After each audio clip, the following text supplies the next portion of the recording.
aviso, né, para ninguém assustar. É com uma grande alegria nos nossos corações que a gente recebe o nosso querido companheiro de outra casa lá em São Vicente, que vem nos presentear com a palestra da noite de hoje, o Maurício Zomignani, escrevi do jeito que fala, que vem nos dar um tema maravilhoso, a cura da culpa. Ele é assistente social, gente, autor de vários livros que ele traz aqui na casa, que ele vende, e a renda desses livros é destinada para a Fraternidade Sem Fronteiras, de tudo que ele escreve. Vale a pena, né? Ele é colaborador no Centro Espírita Beneficente Semente de Luz em São Vicente.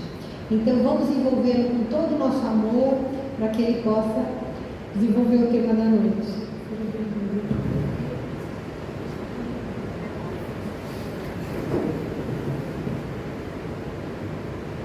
Muito boa noite a todos. Muito bom estar nessa casa. Estamos festejando os avanços que essas parcerias vão trazendo para a gente, né? Cada melhoria na casa tem uma história, tem uma agregação, tem uma energia. Muito bom sentir o crescimento. O crescimento da matéria é sempre fruto do crescimento da gente, é sempre caminho, espaço, exercício para a gente crescer também.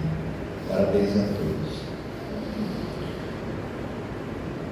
Os espíritos vêm trazendo para a gente, não especificamente para mim, para o movimento espírita, uma noção que nenhum filme de ficção científica aponta para a gente.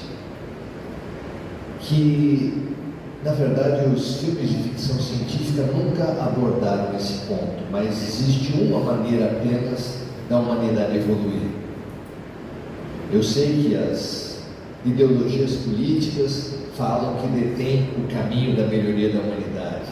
Eu sei que as religiões apontam que tem o caminho para a evolução da humanidade.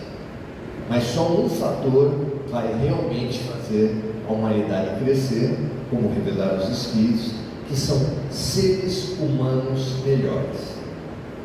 Nada resiste à má intenção, à vontade de denegrir qualquer linha, como se vê do próprio cristianismo. Como se fez mal para a humanidade em nome de Jesus, guerras, torturas, perseguições. Então não há nada que resista a um ser humano mal intencionado, assim como o inverso. Nada vai permanecer ruim quando os seres humanos da Terra forem preponderantemente de boa vontade, não angélicos, não seres de luz, porque se fosse por aí a gente desanimava, já vamos para casa, porque angélico a gente não alcança. Mas Jesus falou: paz na terra aos homens de boa vontade. A boa vontade é o que vai determinar se a gente vai permanecer na terra que está evoluindo. Parece que não, mas a terra está evoluindo, e a evolução da terra se dá pela saída dos espíritos que não conseguem acompanhar a evolução do planeta. Já há mais de 100 anos, espíritos têm sido enviados para planetas mais primitivos há muito tempo e continuam sendo enviados. A Segunda Guerra Mundial aflorou algo de muito ruim dentro da humanidade, causou um expurgo grande, e agora nós estamos diante de grandes provações coletivas. A pandemia foi uma primeira, que veio com um objetivo muito claro. O objetivo pedagógico da pandemia, para mim, é cristalino. O que Deus queria ensinar para a gente ao dar para toda a humanidade um inimigo comum, uma causa comum, de vida ou morte para toda a humanidade. Deus certamente estava falando para nós, para os governos, para os cientistas, para os políticos, para nós: unamos-nos. Será que deu certo? Para uma grande parte da humanidade, há pandemia foi momento de se juntar para desviar respiradores, para desviar recursos, máscaras. Pessoas morriam em hospital e tinha gente se organizando para desviar respirador. É claro que também teve o contrário. Teve gente, cantores que cantavam da sacada dos prédios, jovens que iam fazer compra em supermercado para os idosos. As dores coletivas fazem isso conosco, mostram quem é quem. Por isso é que não vai parar. Nós que estamos aqui não podemos dizer que temos sobrevivido porque somos os melhores. Certamente não. Os que morreram na pandemia, alguns deles sim, já estão sendo enviados para outros planetas, mas muitos que morreram na pandemia, morreram porque foram aprovados, porque deram testemunho de bondade, de solidariedade, de saber.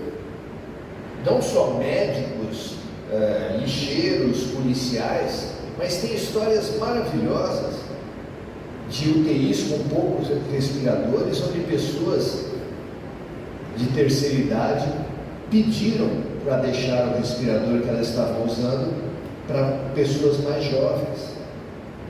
Isso não é pouco, minha gente. Fazer isso é uma coisa de espírito muito elevado. Você abrir mão de um meio de vida e se destinar a uma morte por asfixia, que é uma morte muito difícil, em sacrifício a um estranho. Será que nós todos faríamos isso? Foram coisas maravilhosas. A pandemia cumpriu o seu papel, divisor de águas. Como Jesus falava, a separação dos bodes, das ovelhas, do joio, do trigo, foi feita assim. E há instruções espirituais, a gente nunca pode levar isso a ferro e fogo, mas que haverão outras provações coletivas para continuar provando, continuar mostrando quem é quem, porque mostra quem é quem.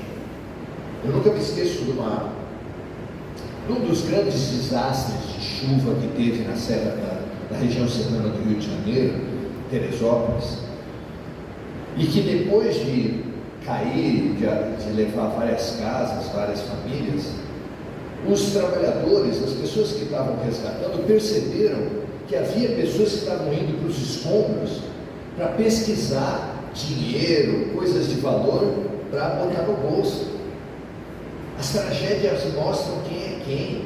Eles tiveram que pegar com escavadeiras, com tratores, encher caminhões e colocar no galpão. Colocaram pessoas do exército cuidando das coisas ali, porque estavam com medo. E mais ainda, colocaram câmeras, e as pessoas do exército não sabiam.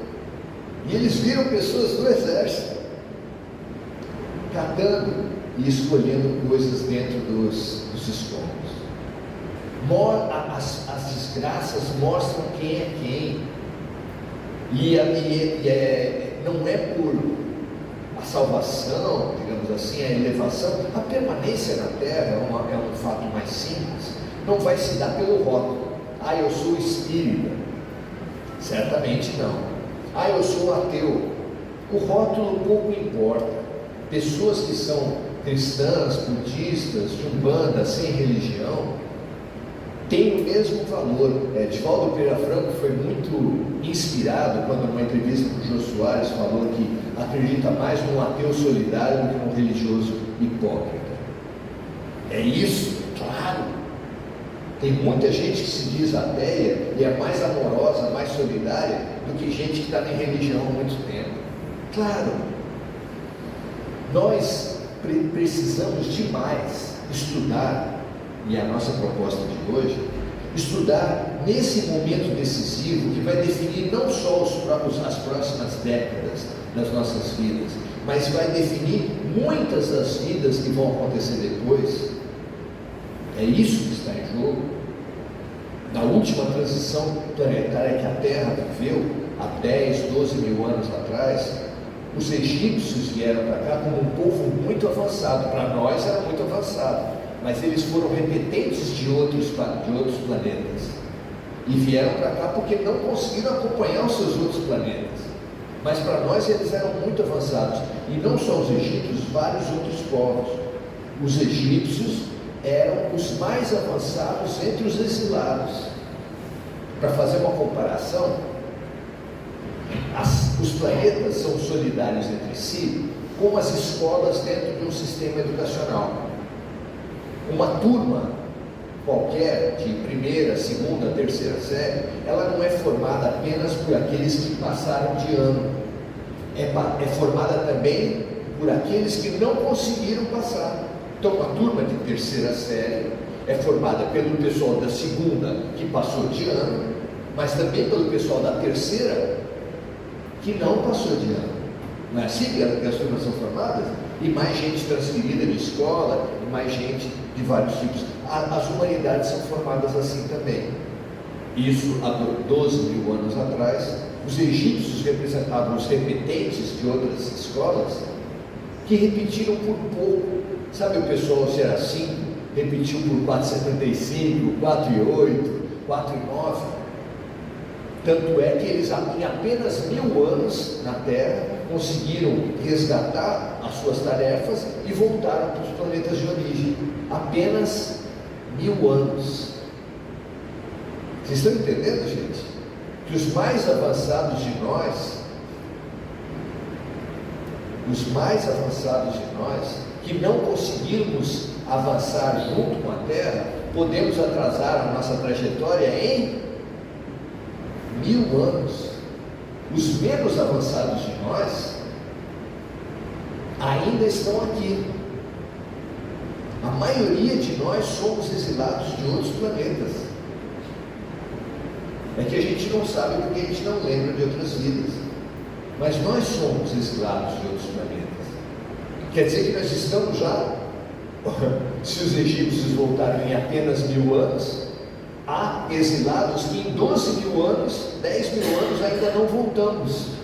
E ainda estamos ameaçados de repetir novamente. Então precisamos estudar a nós mesmos e questionarmos o que nos impede de evoluir, afinal de contas.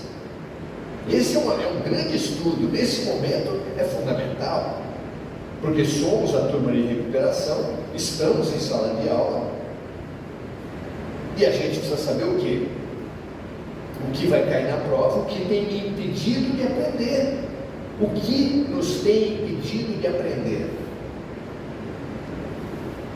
Muitas iniciativas nós temos feito ao longo da história, a humanidade tem feito ao longo da história, com os mais avançados ideais, e não conseguimos. Vamos a alguns exemplos. Conta-se que os Jogos Olímpicos foram organizados na Grécia com um objetivo. Imaginavam eles que, unindo povos para competir, para ver quem corria mais rápido, quem saltava mais alto, fazendo isso, iria diminuir a ânsia dos países por terem supremacia uns sobre os outros pela guerra. Não sei se vocês estão entendendo. Os povos naquele tempo tinham uma ânsia por exterminar países e culturas vizinhas para mostrar sua superioridade. E eles imaginaram que se unissem as pessoas para praticar esporte, não para matar, elas poderiam direcionar essa ânsia e alcançar um mundo de paz. Deu certo esse ideal? Acabou com as guerras? Existem ainda povos que invadem os seus vizinhos para mostrar superioridade? Nós mesmos temos como grande karma coletivo no Brasil a Guerra do Paraguai. Imagine hoje se Argentina, Uruguai e Brasil se unissem para lutar contra o Paraguai. A lógica nisso foi um massacre. Esse e o karma coletivo da escravidão, não apenas dos negros, mas dos indígenas, são dois grandes pesos espirituais que afetam a humanidade do Brasil. Então precisamos pensar, por que é que a gente toma iniciativas, tem ideais tão elevados e não conseguimos avançar? O próprio ideal religioso, O Antigo Testamento tem uma história muito conhecida, muito bonita, de pessoas que resolveram juntar forças de vários países para fazer uma torre e alcançar Deus, uma torre tão alta que alcançasse a Deus. É a Torre de Babel. E a obra ficou no meio do caminho. Não era obra pública, viu, gente? Mas ficou no meio do caminho. Por quê? Justamente porque as pessoas vindas de vários países não falavam a mesma língua. Nós precisamos estudar a alma humana, estudar a nós mesmos, para entender o que em nós faz com que a gente almeje tantas coisas boas, mas não consiga avançar. E não é só na passagem de ano que a gente faz aquela promessinha, né? Vai fazer alguma coisa para parar de fumar, para emagrecer, para fazer qualquer coisa, e a gente não consegue. Não é só isso. A revelação dos Espíritos fala que todos nós, antes de encarnar, nós tivemos em institutos da reencarnação. E os espíritos medianos, categoria que talvez abarque todos nós, eles têm uma participação, lhes é dada uma oportunidade. Faça uma proposta de projeto reencarnatório para você seguir na sua vida. E conta os espíritos que a gente faz propostas enormes, maiores que teses de mestrado, textos volumosos de mais de 1.500 páginas. E eles contam, eu acho muito cômico isso, que o instrutor pega aqueles planos e reduz a 10 folhas, porque a gente fez promessas 1.000 inalcançáveis e eles reduzem a 10 folhas. E o mais interessante ainda é que raros de nós conseguem alcançar o que está nas 10 folhas. No livro Nosso Lar, se alguém leu, ou no filme, o filme é menos detalhado, como a maioria das vezes que é uma passagem de um filme, de um livro para um filme. No livro, especialmente, André Luiz, que é o repórter, digamos assim, da série, ele fala que ele andava pela cidade de Nosso Lar, encontrava em Nosso Lar, que é uma espécie de elite espiritual do planeta Terra, encontrava uma ou outra pessoa raros, com uma luminosidade no peito, e ele perguntava para o instrutor dele: de que se trata? E o instrutor: trata-se de um completista. E ele não entendia nada, ficava por isso, deixava passar. Daqui a pouco aparecia outra pessoa e a resposta era a mesma: trata-se de um completista. Assim que foi possível, ele perguntou: o que é um completista? Completista é uma pessoa que, ao fazer o seu projeto reencarnatório, todos nós recebemos como uma carga de fluido vital, uma carga de energia, como uma bateria que recebe uma carga de eletricidade e tem lá sua vida útil. Raros são entre nós, não, raros em Nosso Lar, que é uma elite espiritual da Terra, tinham alcançado o estágio de completar a carga de anos que estava prevista para eles, porque a maioria de nós jogamos fora carga vital e vivemos menos do que estava planejado. Tem um livro fabuloso que veio por Chico Xavier, Crônicas de Além Túmulo, que tem um capítulo chamado Belarmino Bicas, que é um espírito que chegou-se ao autor espiritual e pediu que ele contasse a história dele. A história dele é só um apanhado numérico de eventos de mau humor. Aí fala como ele brigava com o encanador, com o eletricista, com o entregador, com a telefonista, com todas as pessoas da família dele. Milhares de crises de mau humor. E ele pediu que isso fosse contado para nós na Terra, para nos informar que ele perdeu 22 anos da programação reencarnatória dele por causa de crises de mau humor. Imagine o que é isso. Se ele estava programado para viver até os 70, ele viveu até os 50, 48. O que é isso? Uma pessoa que era para viver até os 70, morreu aos 48, o que você acha disso? Uma tragédia. Que bom que a gente não tem crises de mau humor, não é verdade? Que bacana. Se mau humor faz isso, imagina o pessimismo que a gente vê na Terra. Imagina o ódio que o processo eleitoral trouxe para dentro de casamentos, de famílias, de grupos de WhatsApp. Ódio há de ser mais destrutivo do que crises de mau humor, no meu conceito.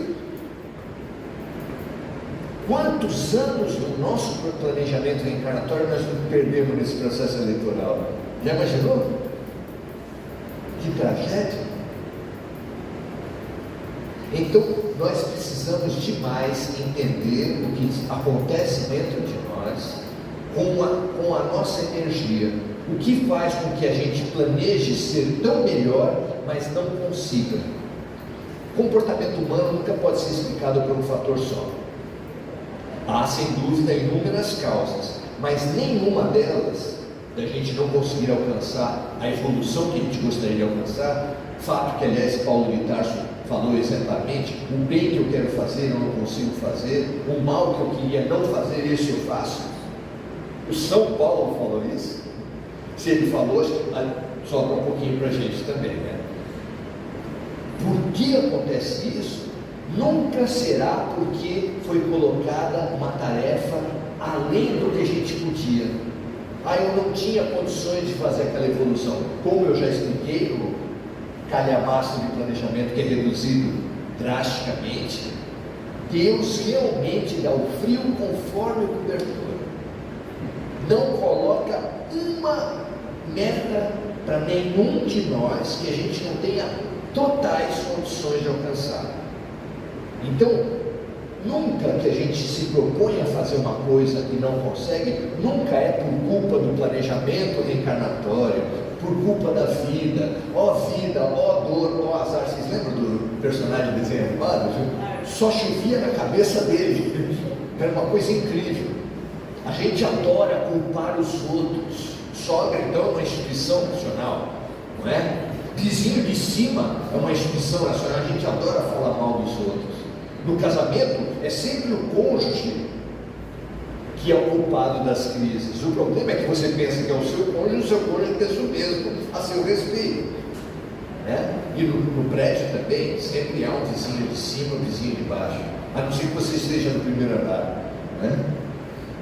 Então, nós precisamos entender, e a proposta de hoje é isso, estudar um dos principais fatores, se não o principal fator, que nos boicota a evolução. É a culpa. A culpa é uma doença, um veneno espiritual que enche os consultórios psicológicos, médicos e psiquiátricos. A culpa é um veneno da alma. E a culpa vem da nossa dificuldade, do nosso equívoco ao lidar com o erro humano. Vou fazer uma pesquisa aqui. Vocês acham que já erraram alguma vez? Nessa vida, os Espíritos falam que essa é a nossa melhor vida. Imagina ao longo de muitas vidas quanto nós já erramos.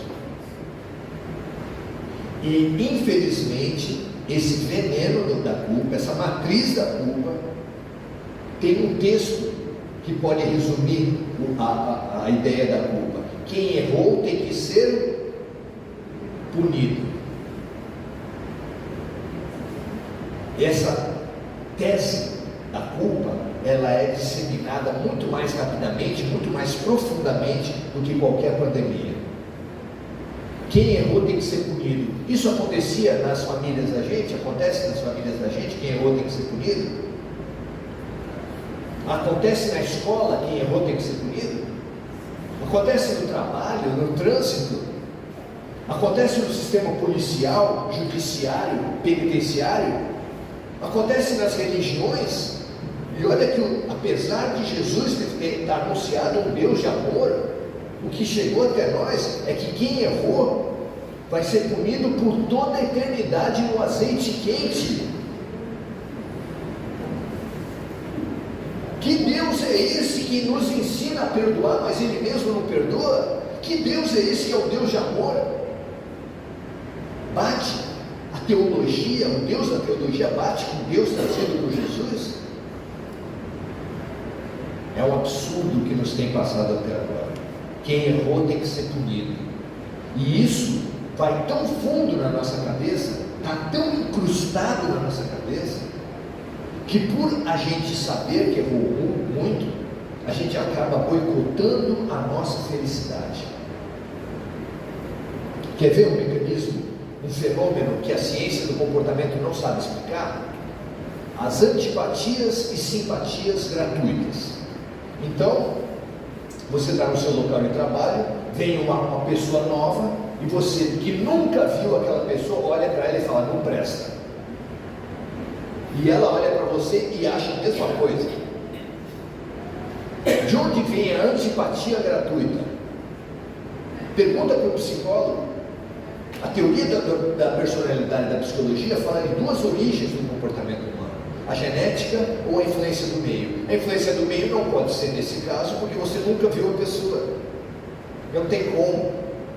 Uma pessoa que você nunca viu não pode ter chegado a você antipatia por influência do meio. E por genética ainda não descobriram o gene da antipatia gratuita. Então, de onde vem a antipatia gratuita? O que vocês acham? E a simpatia gratuita também. Às vezes você está no ônibus, senta uma pessoa do seu lado, começa a falar das suas crises, fala até da vida sexual, e você está com vergonha, minha senhora. Como assim?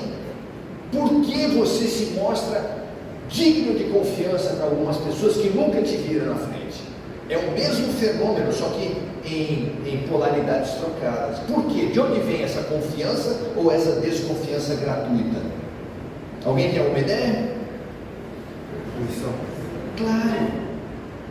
Claro, é reencarnação. Ah, mas eu não lembro de minhas outras vidas. Então não é bem assim. Não é verdade que a gente não lembra e ponto. A mente humana não tem apenas o consciente. Os estudiosos da mente humana têm aquelas imagens de um iceberg e colocam que a parte consciente da mente é apenas comparável àqueles 10% do iceberg que fica acima da água. E o inconsciente é toda a parte submersa.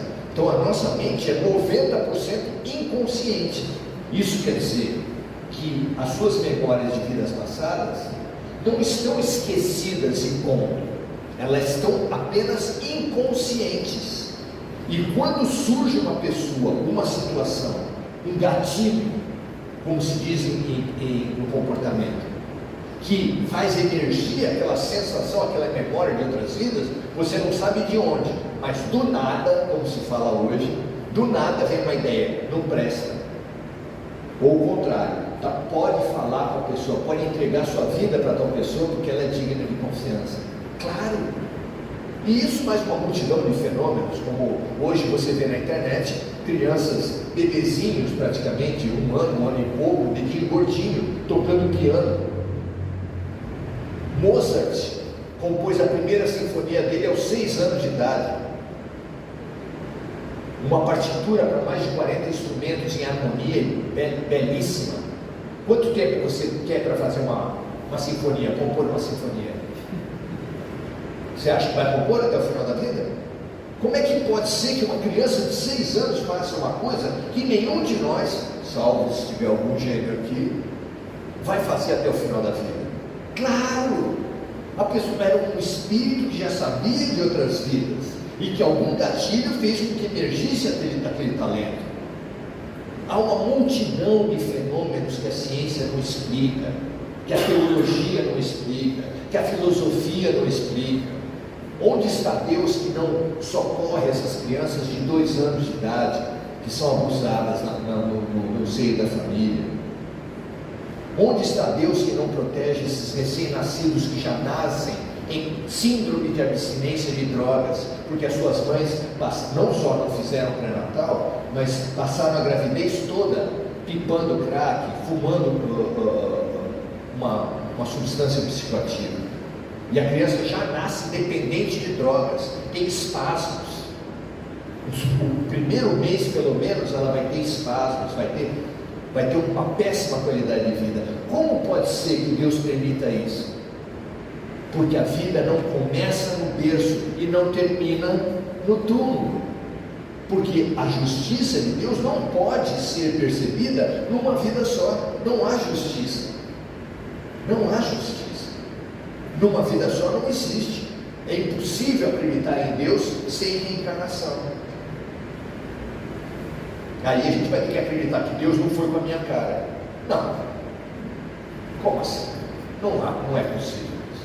Se nem nós não damos preferência para os nossos filhos, como é que Deus vai ter uns filhos melhores e outros piores? Não tem condição. Não sobrevive. A crença em Deus não sobrevive sem as vidas sucessivas, sem a lei dessa criação. Pois nós, a base da tese da culpa, da tese da punição, quem errou tem que ser punido, nós temos nos punido e nos boicotado uns aos outros. E não é só uma vida. Quem já participou de uma mesa mediúnica num trabalho de subseção, sabe que o padrão do trabalho de subseção é: vem um espírito obsessor, se manifesta através de um médium, e ele começa a falar assim: esse Maurício aí que faz palestra, que vocês pensam que é grande coisa, na vida, no passado, ele foi padre da Inquisição, ele torturava a gente, ele roubava a gente na Inquisição. Você pensa que ele é bonzinho assim? Há pouco tempo ele estava aí matando as pessoas na Inquisição. Daí o orientador falou assim: pouco tempo?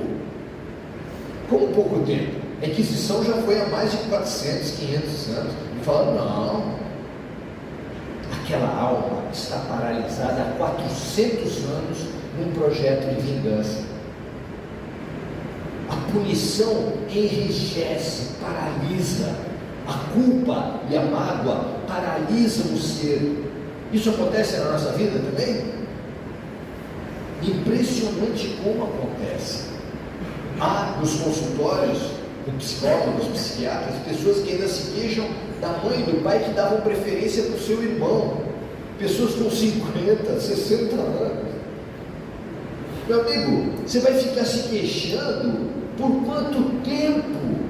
Vai ficar arrastando essas suas queixas, essas suas mágoas, por quanto tempo? Ou perdoa e vai em frente, ou não perdoa, rompe com as pessoas e vai em frente, mas para de carregar defunto.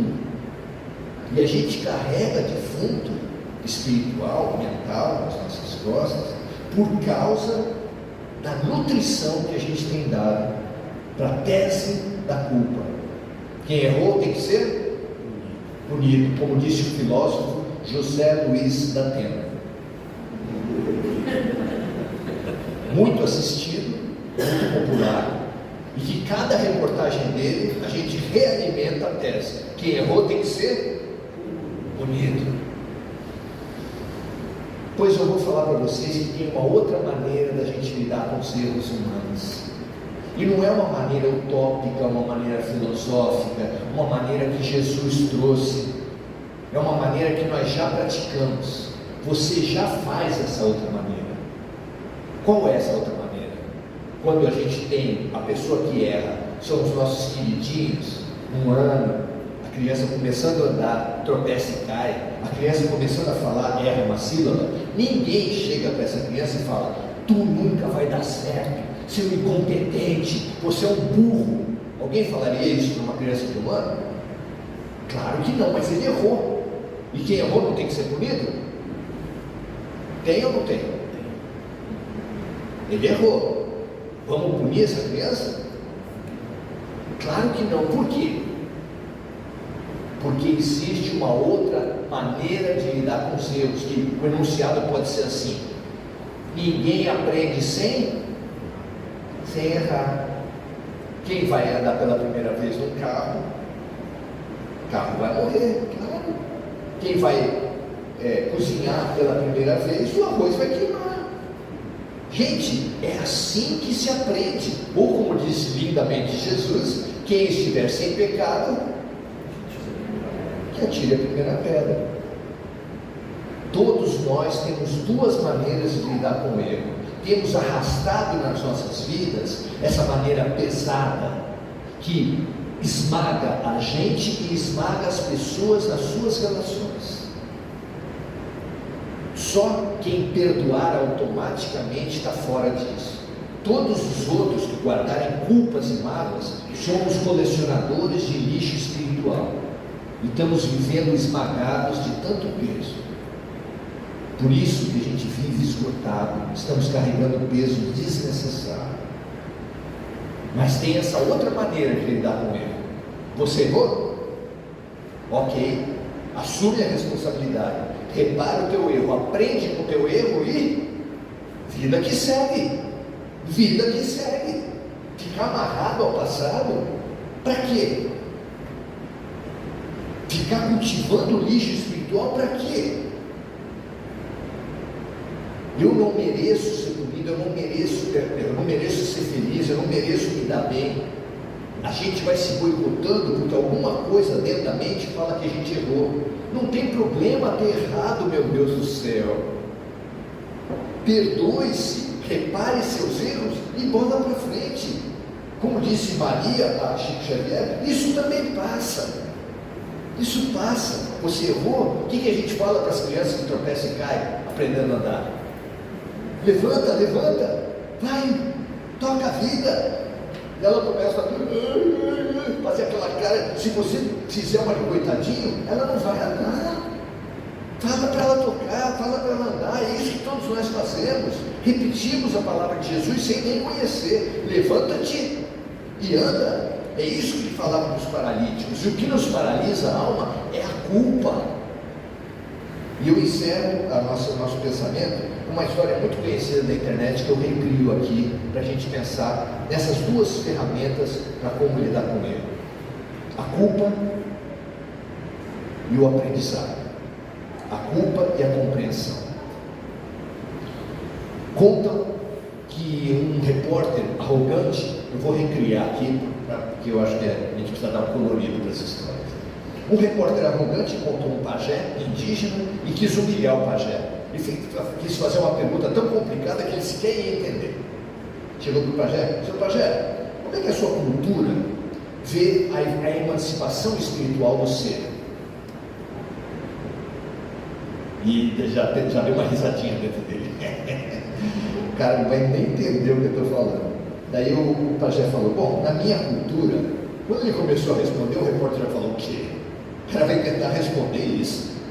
Na minha cultura a gente não pensa que a gente tem certeza que todos nós carregamos dentro de nós dois cachorros.